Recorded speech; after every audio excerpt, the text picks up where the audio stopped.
एकीकडे 31 जानेवारी रोजी म्हणजेच काल शुक्रवारी रस्ता सुरक्षा अभियानाचा सांगता समारंभ समाप्त होत असताना त्याच दिवशी सकाळी 9:30 वाजण्याच्या सुमारास बोईसर येथील मुकुट पेट्रोल पंपाजवळ एक वेदनादायक रस्ता अपघात झाला, ज्यामध्ये स्कूटी चालकाचा अतिशय दुःखद जागीच अंत झाला।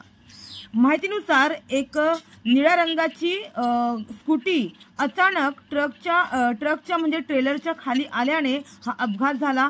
उपस्थित लोकांनी ताबडतोब पोलीस आणि रुग्णवाहिकेला सूचना दिली, मात्र तोपर्यंत स्कूटी चालकाचा मृत्यू झाला होता। कमलाकर गायकवाड असं या मृत व्यक्तीचं नाव असून ते तारापूर घिवली येथील रहिवासी होते।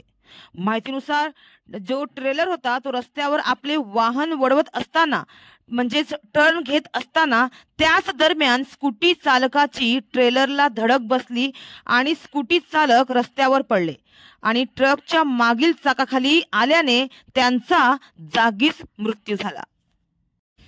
तर मुकुट पेट्रोल पंपाजवळ यापूर्वीही अनेक रस्ते अपघात झाले असल्याने या परिसरात वाहतूक नियंत्रणाच्या उपाययोजना करण्याची मागणी स्थानिकांनी प्रशासनाकडे केली आहे।